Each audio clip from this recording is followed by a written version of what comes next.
एक राजा था जो बहुत ही धनी था। पुश्तों से उसके कई पूर्वज नगर में राज करते आ रहे थे। राजा अपने राज्य में बहुत प्रसिद्ध था। उसकी प्रजा भी उससे बहुत खुश थी। वो उनकी हर जरूरत, सुख दुख सबका ध्यान रखता था। राजा अपने ही नगर में नहीं बल्कि अन्य आसपास के नगरों में भी काफी प्रसिद्ध था। राजा उनकी देखरेख भी किया करता था। लेकिन कुछ समय बाद अन्य नगरों के राजाओं ने भी अपनी जगह बना ली थी। वो भी अपनी प्रजा के साथ दूसरी प्रजा का भी ध्यान रखते थे। धीरे धीरे ये प्रचलन सा फैलने लगा कि सभी राजा अन्य नगर के लोगों का भी ध्यान रखने लगे थे।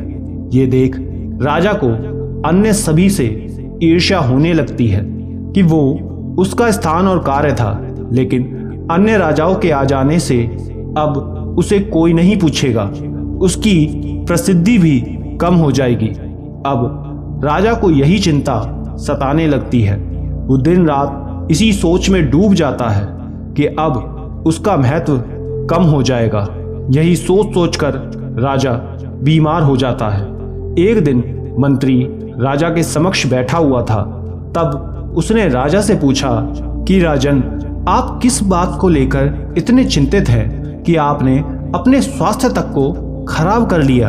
ये सुन राजा कहता है कि मेरे भीतर ऐसी कुछ बातें हैं जो मुझे खाए जा रही हैं, लेकिन वो मैं किसी से साझा नहीं करना चाहता। ये सुन मंत्री समझ जाता है कि राजा अपनी मन की दुविधा, इस अशांति को उससे नहीं कहेंगे। तब मंत्री राजा से कहता है, आप एक बार जाकर तथागत से मिले। वो अवश्य आपके भीतर की उलझन को ठीक करेंगे। ये सुन राजा पूछता है कि क्या सच में महात्मा बुद्ध मेरी हर समस्या को दूर कर देंगे? मंत्री कहता है कि अवश्य, आप जाएं तो। ये सुन राजा मंत्री के कहने पर महात्मा बुद्ध से मिलने का निश्चय करता है। राजा और मंत्री बुद्ध के तेज से प्रभावित थे। अगले दिन राजा अपने कुछ सिपाहियों के साथ बुद्ध के आश्रम के लिए निकल पड़ता है। आश्रम पहुंच राजा देखता है कि बुद्ध अपनी सभा को संबोधित कर रहे हैं।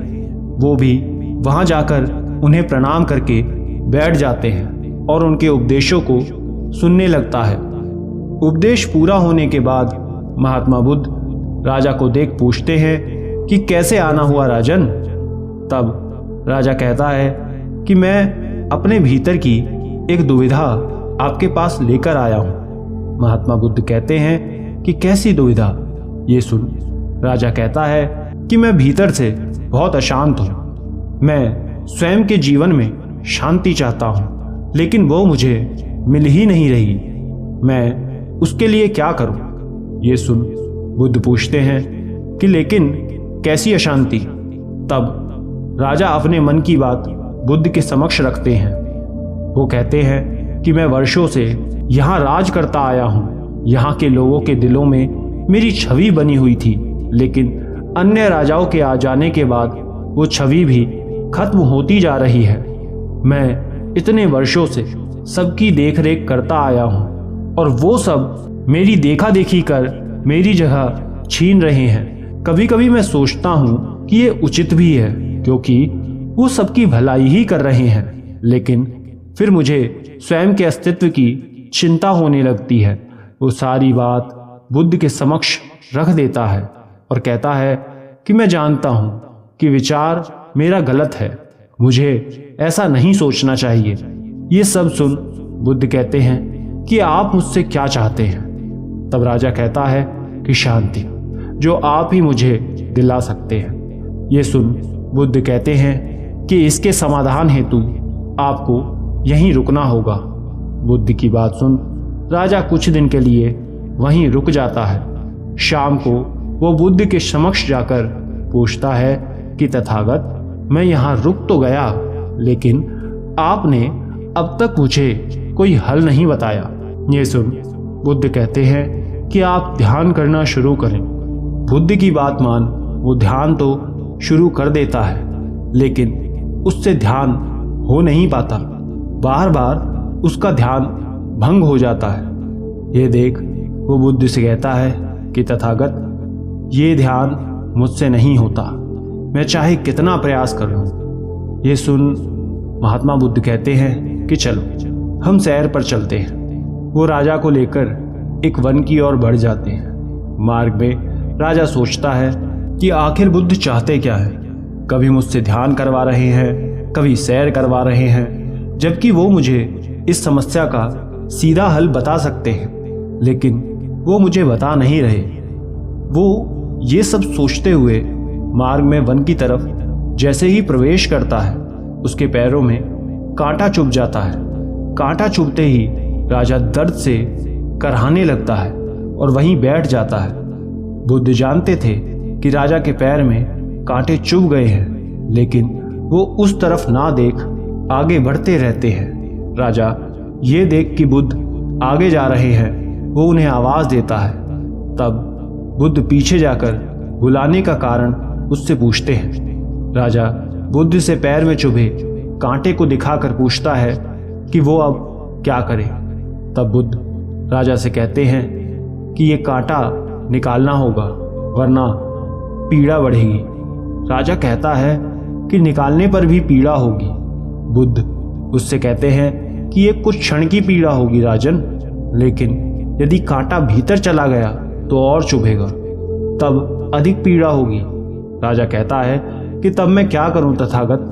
बुद्ध कहते हैं कि जो इस समय करना चाहिए, अपने दर्द का उपचार करो, कांटा निकालकर, वो भी खुद से। जब तक आप स्वयं की अपनी शक्ति का उपयोग कर स्वयं के दर्द दुख को ठीक नहीं करोगे, वो ठीक नहीं होगा। व्यक्ति को स्वयं की शक्ति का उपयोग करना चाहिए। ये सुन राजा स्वयं के पैर के कांटे को जोर से निकालकर चिल्लाता है, लेकिन कांटा निकलते ही उसका दर्द कम हो जाता है। तब बुद्ध राजा से कहते हैं कि जब तक व्यक्ति स्वयं की शक्ति का उपयोग नहीं करेगा, वो उसी तरह परेशानी में रहेगा। ये सुन राजा कहता है कि आप कहना क्या चाहते हैं तथागत, मैं समझा नहीं। तब बुद्ध उसे समझाते हैं कि व्यक्ति भी जीवन में कुछ इसी तरह व्यर्थ की समस्या से स्वयं को घेर लेता है।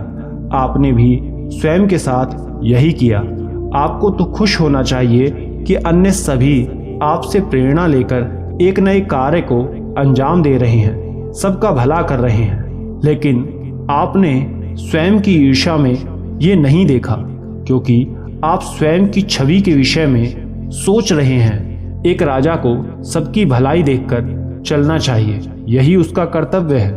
बुद्ध की बात सुन राजा को ये समझ आता है कि उसके भीतर ये जो अशांति है, उसका कारण केवल उसका अन्य से ईर्ष्या है, और वो अब तक व्यर्थ की चिंता करता आ रहा था। तब बुद्ध राजा को अंत में कहते हैं कि व्यक्ति के भीतर वो शक्ति होती है कि वो स्वयं को हर तरह से दुख, पीड़ा या समस्या से अलग कर सके। यदि वो स्वयं की शक्ति का उपयोग करे तो उसके लिए ये सब आसान हो जाएगा। अपने दर्द का उपचार स्वयं करना चाहिए। आप बेहतर स्वयं को समझ सकते हैं।